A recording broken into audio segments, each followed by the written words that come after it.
Hello and welcome to the Fat Dad Fishing Show. My name's Rich Natoli, your regular host of the show. And I'm really glad to do this one. This is going to be a tough one because it's one of those solo shows and it's going to be more like a workshop type of deal. Like I did a few weeks ago where I talked about how to find flounder spots. And I wanted to go, well, actually it was by request, asked to go a little bit further into a previous video that I did, gosh, maybe 3 years ago now, where I talk about the effect of tides and current on spots and fishing, and wanted to go in and see what I could do with that and maybe bring it a little bit up to date, answer a few questions. But if you're listening to the podcast version of this might be one where you want to jump over and watch it on YouTube. You should still get some really good information out of it. I'll try to be as descriptive as possible, just so that if you're not looking at the visuals, you'll get a sense of what I'm talking about anyway. But yeah, we're going to dive into today just really some real basics. First of all, there's a lot of, I guess, misunderstandings for how things work out on the water. And when it comes to water flow and currents and tides, one of the most popular questions that I hear is, what tide is best? Well, it doesn't really matter the tide. I'll just start right now, because the tide isn't what you should really be concerned about.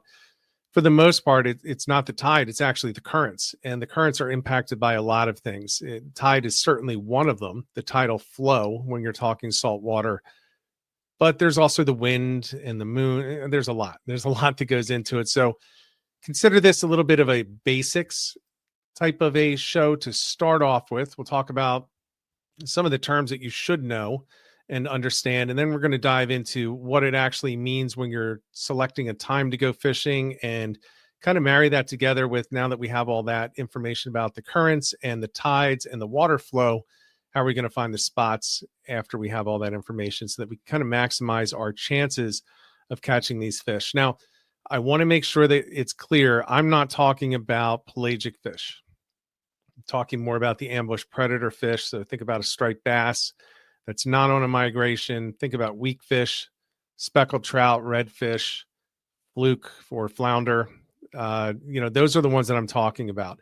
And this should be helpful to people as I go through it. And as I'm going through it, make sure if you have any questions, don't hesitate to put it into the chat. I will do my best, being here solo, to get to any questions that come up as I go through here. I already can't keep up, but thanks to the guys that are in the chat already, and those that are not chatting but are also on and watching.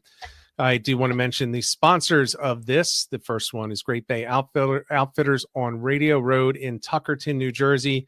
Outstanding kayak shop. If you're looking for anything kayak related, Paul and his team there are the ones that you want to go check out.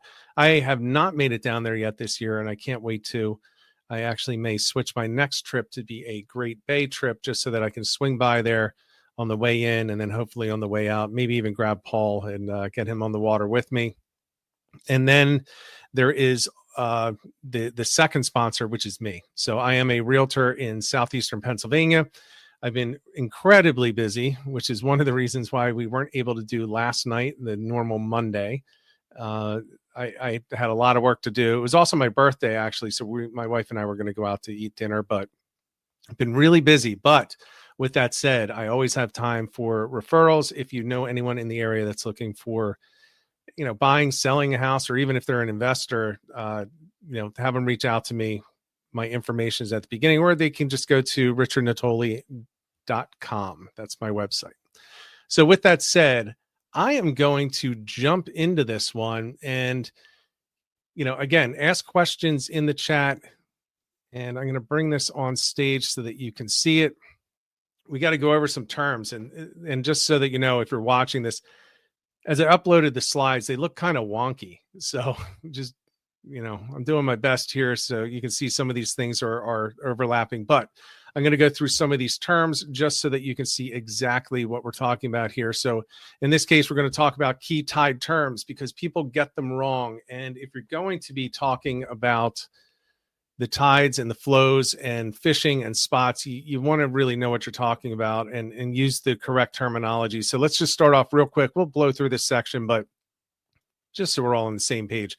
First one is tide. That is the vertical rise and fall of the water.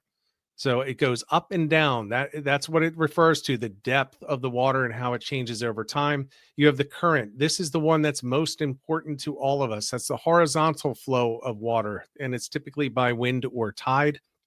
So as the tide comes in, it doesn't just, come up from underneath the bottom of the ocean and get deeper. It flows in from somewhere, and I'll go into that. And then, obviously the drop and the wind can blow it in, and the wind, as we know, can affect the depth and the currents and so on and so forth. You got wind against tide, which we'll talk about, and other things. Wind with the tide. That's a good way to fill up the sounds and keep them deep. If you have a really strong wind blowing in as the tide comes out, the water's not able to evacuate those sounds, and you get some more depth back there, and you get a little bit less current. Next one is spring tides. This is one of the things that are, people just get this wrong all the time. They call it spring tides because it's a spring. Has absolutely nothing to do with the spring or the seasons. A spring tide happens 2 times per month. It's the new moon and it's the full moon. Those are called spring tides. So you're going to get those all throughout the year, no matter what season it is. Then you have the neap tides twice per month, the first and third quarters of the moon. And those are going to actually be associated with less flow. And I'll show you why in a minute. Diurnal tides, 1 high, 1 low per day. You think of the Gulf of America, as it's called now. It's a diurnal tide. It's 1 high, 1 low. That's all they're getting. I think a lot of people often think that it's going to be the same all over the place. There are places that just get 1 in a day. Semi-diurnal tides, 2 highs and 2 lows. That's essentially the East Coast. Not all of it, but the vast majority of it. And then you have mixed semi-diurnal tides. It's 2 highs, 2 lows at different depths. You see that in California a lot. And I know that we do have some California listeners to the podcast. That would be you. We also do have in the eastern coast, you will see that they're not exactly the same height of the tides on R2, but we generally have the semi-diurnal. Then you have the ebb tide. That's when it's falling. It's outgoing tide. That's the ebb tide. And flood tide just means it's rising. Water's flooding in, it's a flood tide. Water's coming out, it's an ebb tide. So those are the basics. Those are the terms that we all need to know. So let's go into the tidal current. That's the important thing. So if the tide is coming in on this left to right, it's getting deeper. You can see the low tide line is that dotted red dots all the way across the middle there. That's the depth when it's low tide. So it gets deeper, but the current is coming in, and that's where the water's coming from. So it doesn't just get deeper, all at once, all over the place. It has to flow in, and that's where your current comes in. It's going to go from where the water is coming into the backwaters. If we're talking about the backwaters, if we're talking about the East Coast, on the incoming tide, it's actually coming from the south to the north. If you're a surf fisherman, you know this, because when you're fishing and your line starts moving from right to left when you're facing out towards the east, that means it's an incoming tide. Generally, the wind can also do it, but generally speaking, the water's coming up from the equator, and that's what's pushing on the incoming, that's what's pushing it to the left. And then obviously on the outgoing, it's going to go more towards the right. So that's the direction of the current. Then we take a look at the tide. Look, you can see it's 3 feet shallower, high and low tide. That's it. It's just vertical. It doesn't matter. The current can be coming from either direction, but it's just the vertical change in the tides. So those are really simple. I don't want to spend a lot of time on that because most people are at least familiar with that. But I do talk to a lot of beginners, and they just don't get it. And they insist that one tide is better than another tide. And it's just, look, you can argue with me. I can't say I'm 100%, it's a fact, but I 100% believe it's all about the currents. I don't care if it's incoming or outgoing for the most part, as far as the water flow. The only time that really comes into play for me is 2 things. The first thing is on the incoming tide, you can generally have a different temperature of water coming from the ocean, whether it's warmer or cooler, and then vice versa on the outgoing. But then also, I tend to say that I prefer fishing the outgoing in certain weather or certain times of the year because, it pulls that water out, the warmer water out, but it also makes it a little bit more predictable of where these fish are going to be. If you're in the backwaters, if you're offshore, if you're out front, it doesn't matter. But if you're fishing areas where all of these, let's use flounder as an example, all the bait fish that they're feeding on in the backwaters are up in the sounds. Well, the sounds will start to dry out. It'll get shallower. The bait fish that are up there are going to get swept out and into these deeper channels, which means that the fluke that were up there in those sounds, they need to move too. They don't want to be sitting in, 4 inches of water. They want to move to something a little bit deeper through most of the year.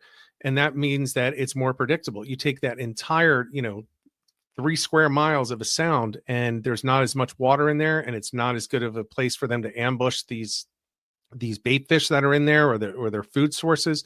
They're going to move into a more predictable area. But besides that, it's not really about the tide. You're going to have that on the incoming or the outgoing. All right, so hopefully that makes sense. Those are really the important things there. So let's talk about what spring tides are. The spring tides, again, those are the full moon and the new moon twice per month, all throughout the year. And this is why. You need to understand why. You need to understand this. So if you take a look at the graphic, for those that are listening on the podcast, we have the sun on the right of the earth. You have the moon on the left. And then we have this little representation of the water going around. And you can see the gravity of the sun and the gravity of the moon. The arrow is actually the wrong way on the gravity to the moon, but it's pulling the water away from the equator, which means that it's going to be more flow of water. The gravity is working together and working against each other on the spring tides. So it's going to make more water flow. That's why people say when it's a full moon or a new moon, the currents rip. And this is why. It's because the gravity of the sun and the gravity of the moon are working together in line, and it's pulling the water together. So it's going to make more of an impact, more tidal flow. The other side of that is the neap tides. This is all messed up when I uploaded it, but you can see this square thing at the top. That's actually a circle. That's the moon. So the moon, and on the quarter moons, the moon is off about 90 degrees for this representation from the sun. So you don't have as much pull on that water working together. You have the moon pulling up one direction, and then you have the sun pulling the other. So it doesn't pull to stretch out the water as much. It kind of pulls it in 2 directions at once. That's less of a change in tides, right? You're not going to have the same impact. You're not going to have the same flow of water during those. So that's why the neap tides are less powerful generally than what you have with a spring tide. So this is what they look like. This is a spring tide. This is a spring tide in New Jersey, and it is a spring tide actually from last night or from yesterday. So you can see in this tide chart, you can see where the lows are, and you can see where the highs are. So you have this large change in the depth, and you can see in here, this is the one part that I want you to look at. So when you're looking at the tidal flow, which is the most important thing, you want to look for where it's moving the most. So it's not moving, you can see down at low or up near high. That last half hour, the first half hour of the high tide, and the same in the low tide. You have this line here that curves, is showing really the water flow. That'll tell you how much it's flowing and how quickly it's moving. It doesn't move much in these at the very peak and at the very valley. But in between, the steeper this incline of that line between the low tide and the high tide, the more tidal flow that you'll have, the more current that you'll have. And you look at it this way. If you're in a spot, any one spot, right, over any common bottom of the water column, it's going to fill up at high tide, and it's going to fill up in the same amount of time. So between 4:06 and 10:23 p.m. on this date yesterday, that's your entire incoming tide, right? So as the tide is incoming, because it's more water moving, it's moving more water in the same amount of time that it does in a neap tide. In a neap tide. So you're moving more water across the same period of time. So this is where the best tidal flow is. And if you ever look at the different charts that predict when the fish are going to be biting, it's typically going to be in that range where the water's really moving, because it brings the food directly into the ambush predators, and they can set up and wait for it. It sweeps them to a predictable place. So that's why that's what a spring tide looks like. Now, the other side of that is the neap tide, and you can look at the difference. So those that are watching this, take a look at the screen, look at that line on the right, and now let's change to the neap tide, and look at that. Look at this line. It doesn't move nearly as much. So you still have the same approximate low, but look, it doesn't go up nearly as high. It's a 1.5 foot difference in the same spot, the same tide station that I pulled for the next neap tide. So this is in New Jersey. This is the difference. So you have this 0.4 and it's going up to 3.3, whereas the last one moved all the way from the 0.4 up to a 4.5. So more water in the same amount of time means more flow, more current. And then look at this on the neap tide, it's just less. So that's why a lot of people say, you know, they don't have luck fishing the full moon. You know, it's the tide is too strong. Well, it doesn't mean the fish aren't there.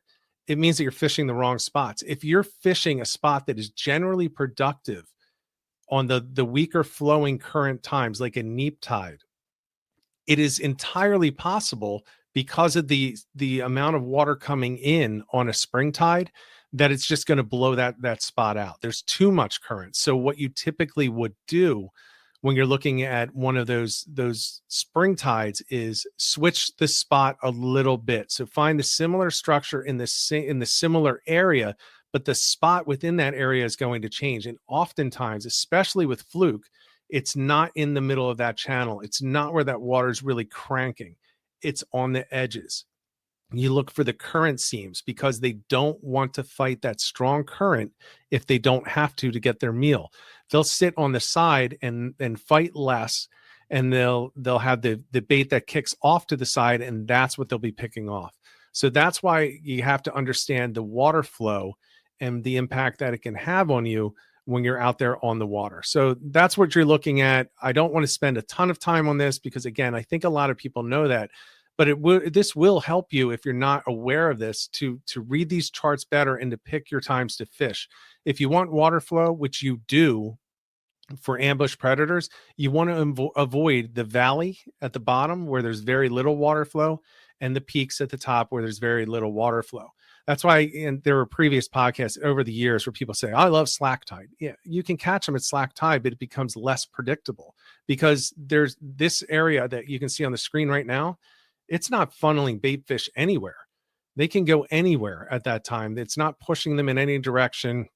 You think of a crab or a grass shrimp that was getting pushed in a predictable area during this extreme area here where they couldn't fight the current as easily. Well, it's easy to know where it's going to go. The flounder just kind of find that spot and they sit there. But if they can go anywhere, they can swim and they can go against the little tiny currents that are in there. They can be anywhere. So the notion that fishing slack tide is the best time, no, it's the least predictable time. It doesn't mean you can't catch great fish or even your personal best or world records during that time. It just means it's less predictable. The fish don't have to be anywhere in particular, and it's hard to predict where they are when they can go anywhere and have the same chance at catching the fish. So that's how the tides work. That's how the currents can be seen in the tide charts. You know, look for the vertical, the more vertical the line is in this flow, the more flow that there is. And that's the area that typically is going to be better for fishing. And think about from the fish standpoint, if they're going to be feeding during a window, they're most likely going to be feeding in this section, because that's what's pushing the bait. That's where they know where the bait's going to go. Again, the slack tides, the period right before and the period right after, that's not true. Now, don't take this and say, okay, well, what about sheepshead? Sheepshead is not an ambush predator. Tog, it's not an ambush predator. You're feeding them crabs as their primary, and they're picking mussels and barnacles off of things. That's not what I'm talking about. A bluefish, not necessarily, because they're moving. They got those forked tails for a reason. They're moving. They're chasing their prey.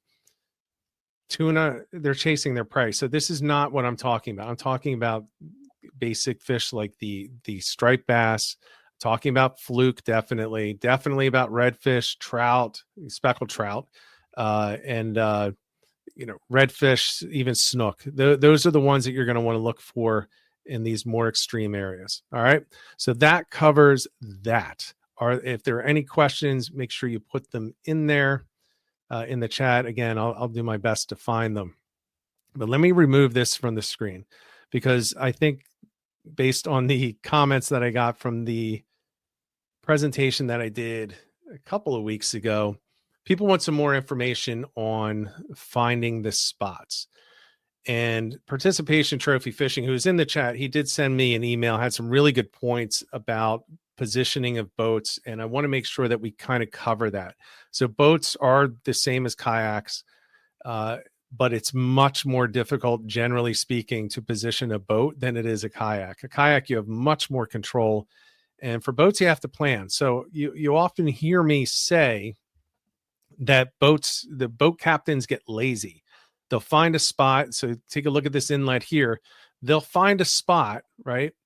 And they'll find the easiest drift. So they'll set up, and here's an easy drift. If you're going to drift, I don't know why you'd want to, but if you drifted this inlet, they'd start here and just drift straight on in.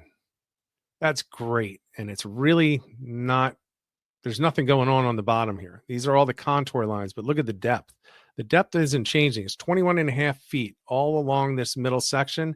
And this is, generally speaking, not necessarily this inlet, but other channels in the backwaters. This is, generally speaking, where you see the boats. They're just kind of drifting all alongside each other, just straight on in, right? Well, that's not going to help you, and we'll go into that. So that's why I say they're lazy. And the reason is, if you look at spots where you're more likely to have the fish like this, where you have this drop off of the, what is this, 28 feet down to 35 feet. This is actually going to, it's the drop. It's this section in here where these lines are really close together where it's going to be better. Well, try to position a boat and keep it straight up against here without coming into the 7.5 feet. It can be very complicated. It can be difficult. So I like to say they're lazy, but maybe that's just lazy on my part. It's because it's a lot of work to do. A kayak, it's easy. You just bump the pedals forward and backwards, and you can stay right along this ledge right here and fish it all the way in. And by the way, right here, this little spot right here, I have some really nice fish. You can check out previous videos. Some really nice fish caught literally right here, coming off of this and drifting back through here on the kayak and then coming back up this side. There were also some up here. Some things that you want to consider if you're fishing a boat is you have to be able to control where you're going, and you have to be able to plan. So if you don't have navionics, if you don't have some pre-planning going into it, if you don't have an understanding of where the wind is, you're going to have to react on the water. Because if you have, in this case, a wind coming out of the south, from the southeast, from the bottom right of the screen all the way up to the top left, well, it's just going to kind of push you in this line. But where do you want to set up? You can't really set up here, right? This is a pretty bad spot to try to fish if you have a wind that's going to push you right into this beach. I mean, that's a good way to sink your boat. It's a good way to have a really bad day. You might catch a couple fish in this little tiny section in here, but then you're going to hit the ground, and then you're going to, this surf fisherman up here is going to be laughing at you as you're up into his gear. So you have to understand that you have to plan ahead. So you have to plan your drifts ahead of time if you can, and when you're on the water, adjust from there. So let's take a look at some spots where you would do that. In this case, remember, the current flow is the important thing. The current is coming in this inlet, and let's say it's coming down in this area here. So this is really deep. It starts up at 30 feet here, and it comes down to 50 right here. Comes down into the 60s down in this hole. So up in this section up here, it's 45 feet. So you've got this rise here, a flat area here, and a drop here. So if you want to fish this, you can actually do a fairly long drift coming down in here, come back up the other side, and then over this. You probably wouldn't get much after you get up to the top.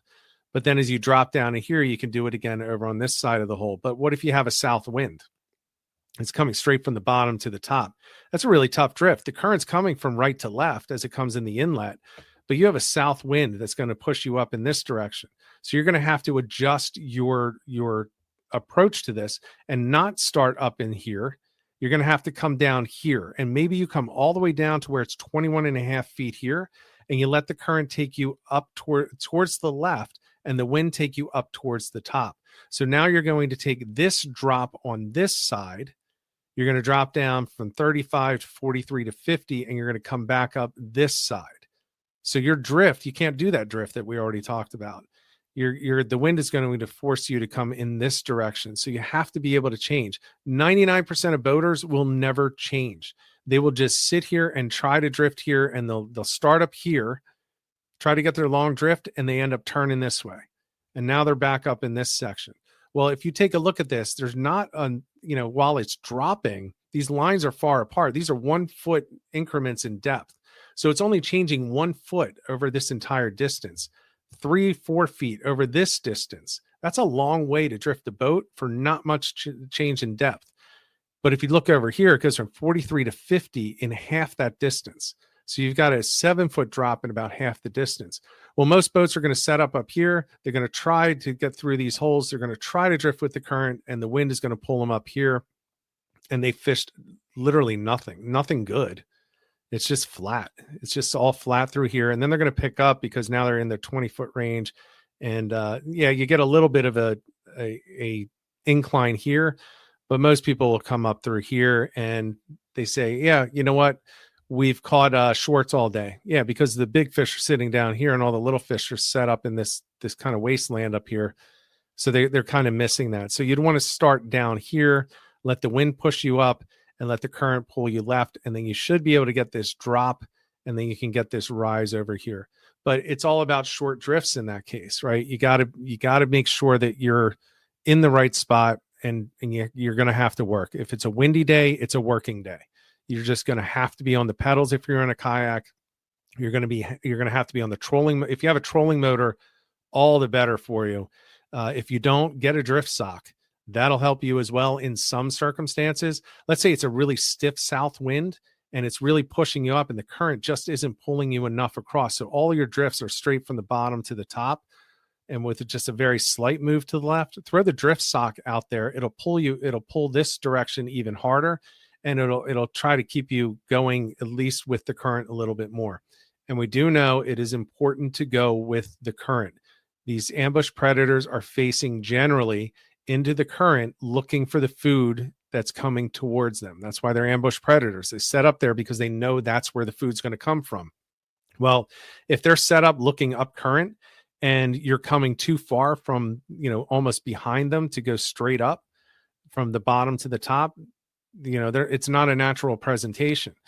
It's at least semi-natural if you're starting over here and you're coming from the bottom up towards the top left.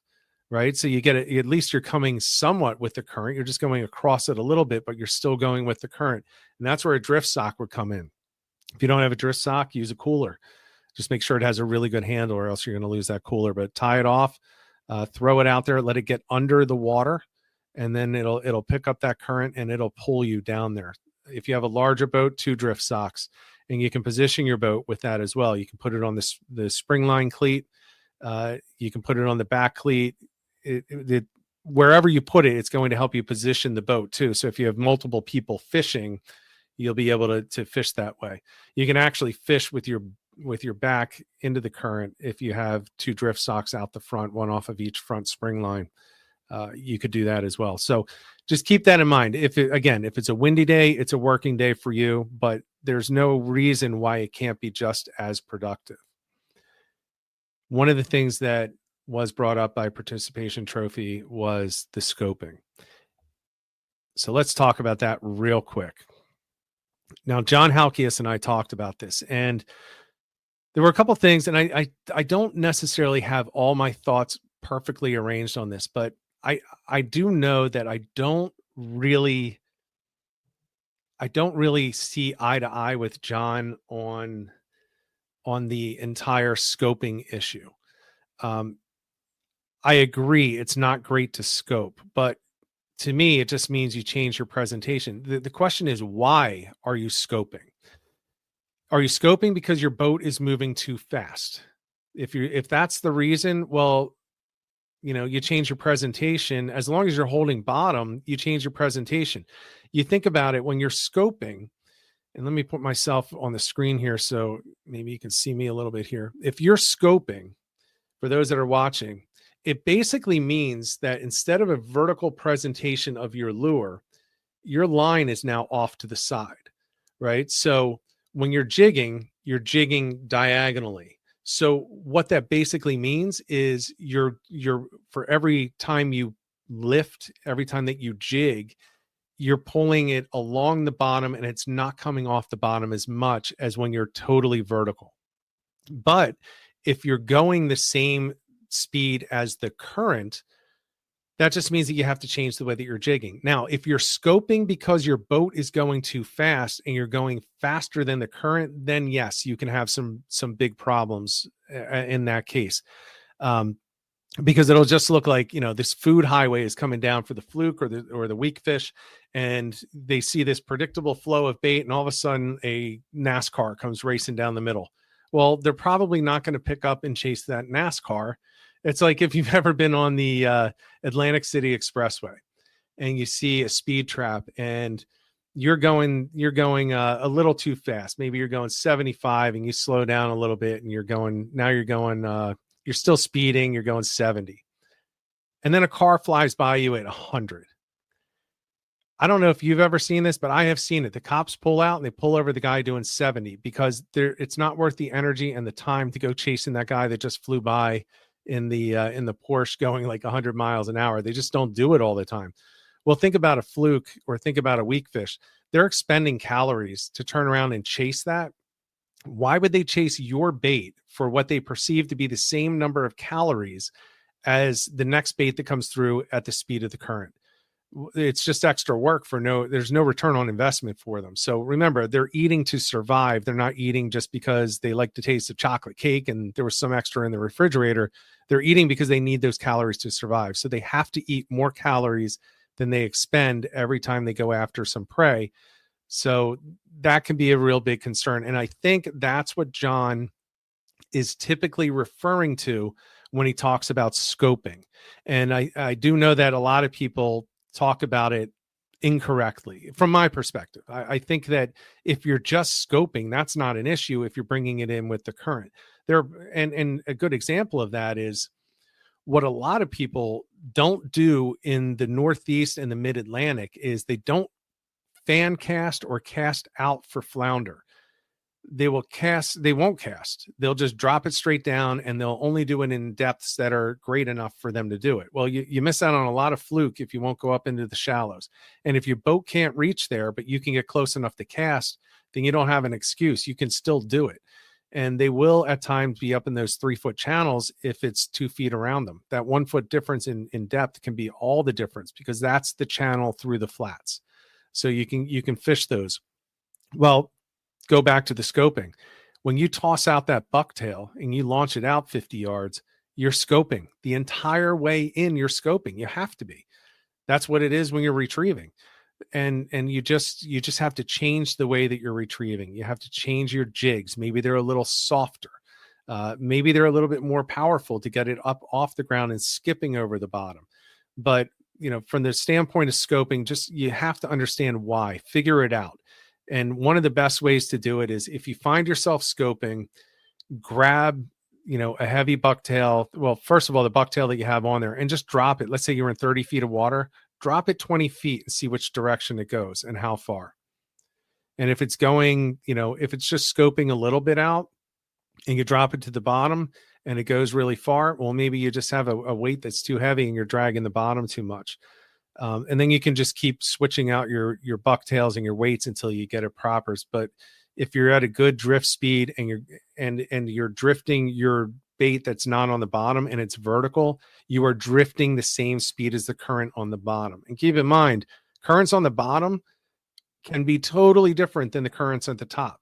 It could be almost not moving at the top, but going at 3 miles per hour down below you. You want to match that bottom current where the fish are. If you're fishing the bottom, if you're fishing for weak fish in your mid column, check the mid column, and that's where you want to look, especially if you're jigging. In that case, the scoping really doesn't matter as much for the presentation, except for the fact again that you're going to be pulling more sideways than vertical on those jigs. So yeah, so that's the whole thing about scoping. Those are the things that you need to understand. And it can be, and it looks scoping, it gets all of us. There are just times where it's just unfishable because you're throwing a 6 ounce on and you only have a rod that's rated for 2 ounce. And then you got a problem because, you're not only not feeling the bites, but you're into the backbone just on the jig, and it makes the hook set really difficult. So that's where the scoping comes in. I'm not going to go a ton into that. We could do an entire show on that, and I'm not prepared to do that tonight, but keep that in mind. And don't, the one thing I'll leave you with is don't assume that all scoping is bad. A lot of scoping is fine if it's happening for the right reasons, right? So just don't give up just because you're scoping. Now, if you just can't hold bottom, no matter how much weight you have, no matter how many drift socks you have out, no matter how hard your trolling motor is going, okay, maybe that's a bad day. Maybe you just have to pack it up. But for the most part, we can overcome these things with some work out on the water. So you want to do that. All right. So that's an example of this spot. And again, I'm not telling you fish this spot. I don't even know if it still looks like this, to be honest with you. I haven't been in this area in a while.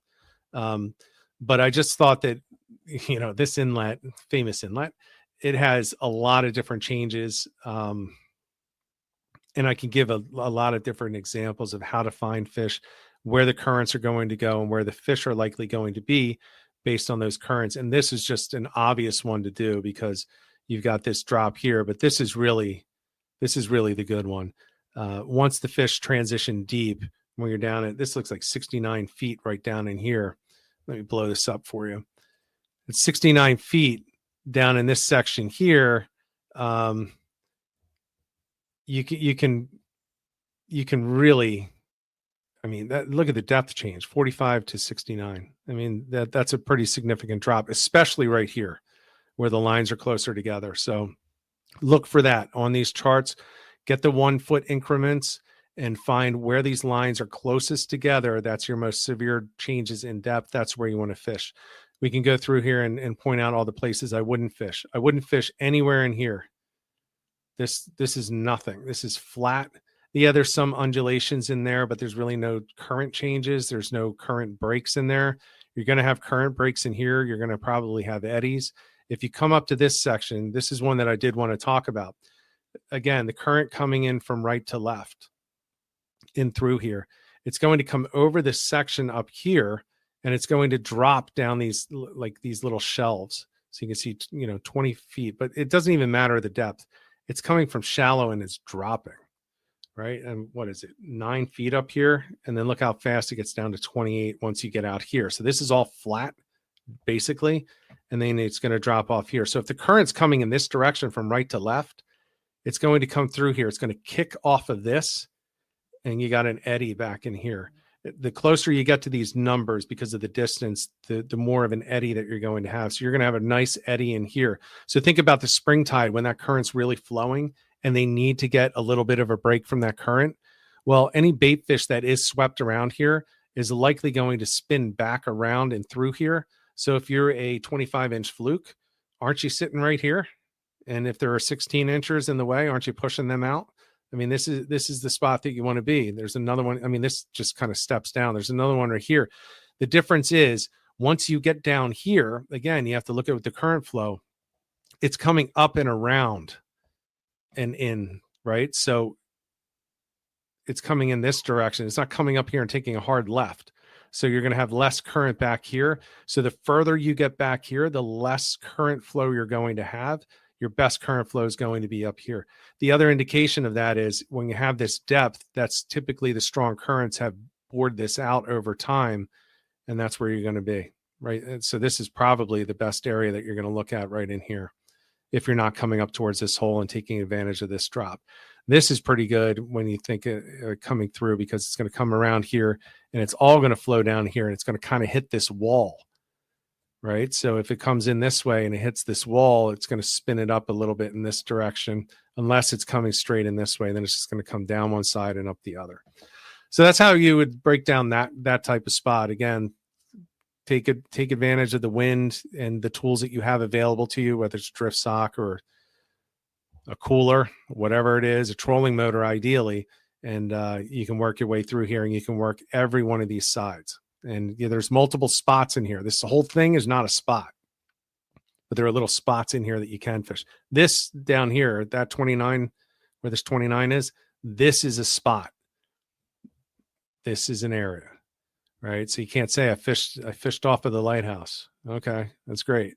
That's an area, but there's, this spot will not produce the same as this spot. This person over here fishing near you also fished off of the lighthouse and they got nothing. And you slammed them because you fished these ledges in here, or this ledge up here looks like a really good one right up in here.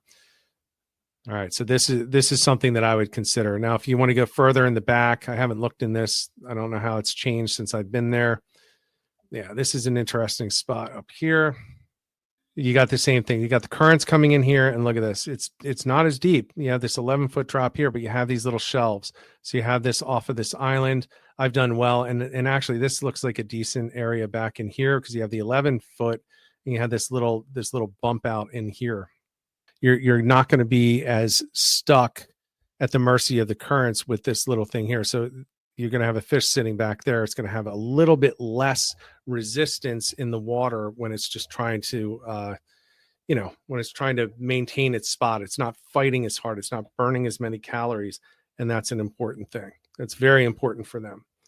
I'm going to do one more. So again, this spot right in here, that could be good. Now, the concerning thing here is the 3.5 feet, but I'm looking at the structure itself, right? So don't go and fish this spot. It might be too shallow. I'm just saying that the way that this goes, the way that the current comes down here, if it's a situation where the fish are going to be shallow, this is absolutely going to hold them.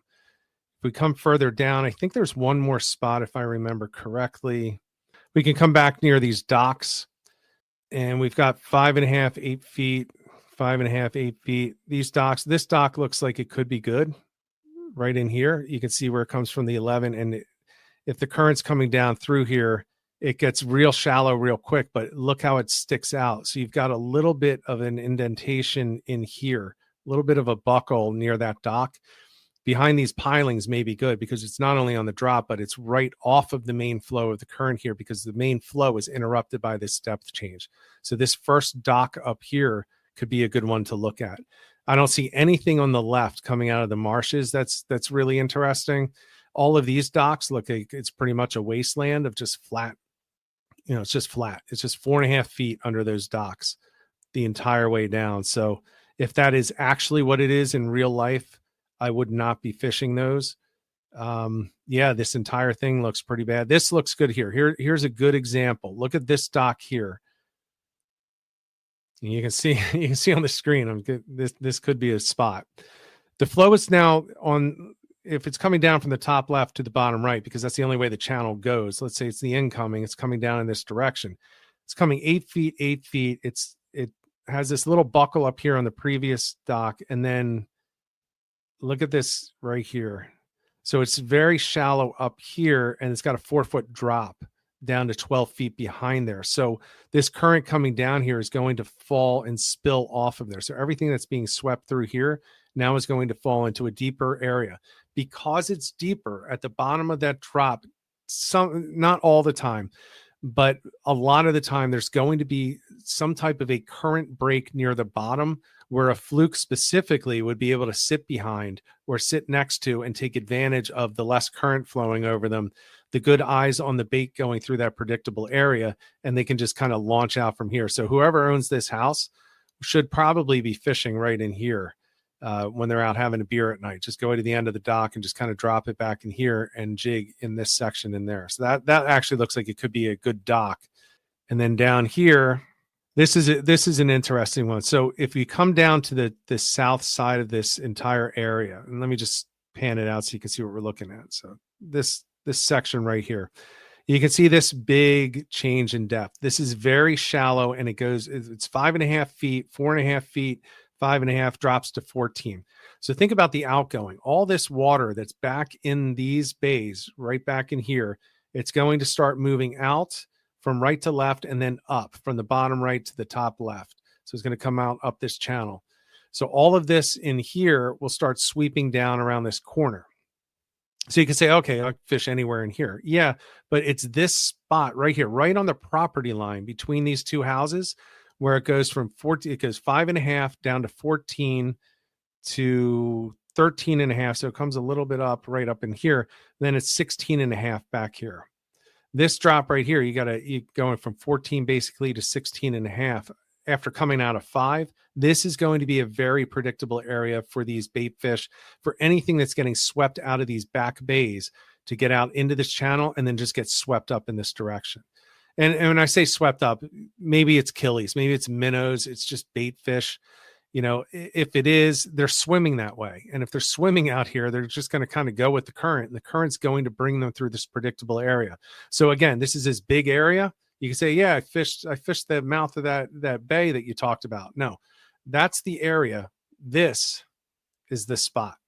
I would fish this spot first, and I would probably fish this spot second, unless I had a good drift that would take me from this spot and up and then back down. If I could position there and get that to work, I would fish. I'd actually start up in the shallows, take care of that drop down in there, come back up along this ridge, and then down into this section back here. You should have a decent underwater eddy right here. You may not even see it from the surface, but you can tell by the way that this water is and this little wall right here that there's going to be something in there that's going to change the current flow, and it's going to push fish into a smart spot. All right, so let's talk. So the question is, what website is this?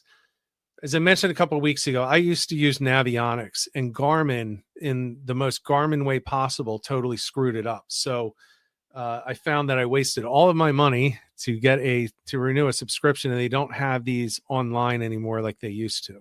So Navionics is one. I'm looking at other things to switch to. This is Smart Spots from Salt Strong. You can't use this on the water, so I won't recommend using it. You need something on the water because, as we all know, when you get out on the water, the wind is not going to be 5 miles per hour from the south like they forecasted on 6 different sites that you looked at. It's going to be 10 from the east. Well, your entire plan for the day has changed. So unless you have a really good capability on your depth finders, on your Lowrance or whatever you have, I would just look at C-Maps or something like that. I think I'm probably going to switch over to C-Maps. Yeah, so I don't recommend using this on the water. I'm using it because I have it, and it's good for displaying on the computer, but I haven't found a good one that's good for both yet. Yeah, and this doesn't go into, like, I can't just put these maps onto my Lowrance like I used to be able to for Navionics.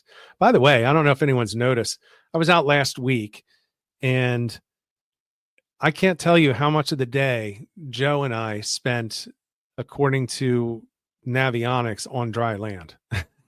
it said it's dry land, but we're sitting in 16 feet of water, so the charts are off. And actually, you can see this one's off because this is telling us that right up in here, if you can see, this house is underwater in 4.5 feet of water, right? So actually, this, if you pull this out, I mean, this is wrong. I mean, Smart Fishing Spots is wrong too. It's not lined up. It can't be lined up because there's no way this $1 million house has been sitting in 4.5 feet of water.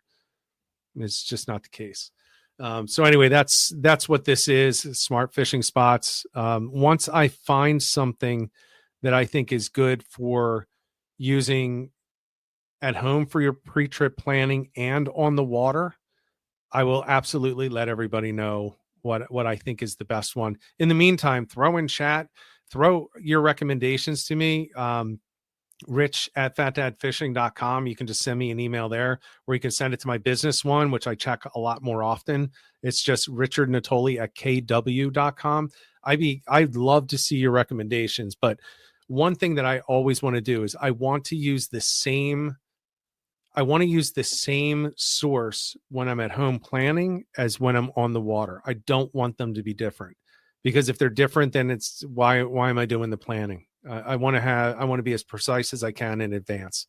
So long answer to a very simple question, but I'm seeing the Humminbird coastal maps. It's way off in the outside of the main channels. That's what Stephen Duda is saying. Navionics is off. We can see Smart Fishing Spots, or Smart whatever it's called, is off. I don't know. I can't give you a good answer. So send me what you guys have, and I'll share it with everybody.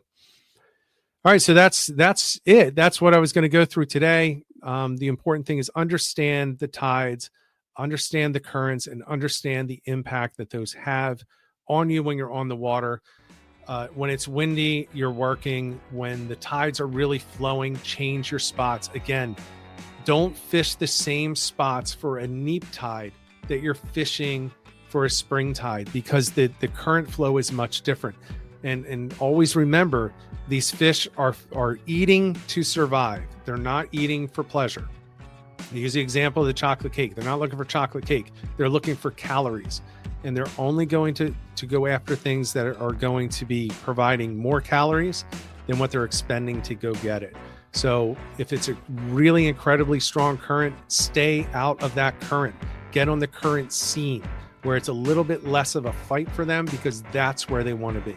They want to sit on the side and they want to pick off the easy food. So make it as easy as possible for them. You're going to have a lot more success on the water. And hopefully you'll be sharing all that with me. And if you disagree with anything, send me an email as well. I'd love to hear it. So that's that. I'll be back next week. So until next week, everybody, if you can with this weather, get out there, get on the water, and get some tight lines.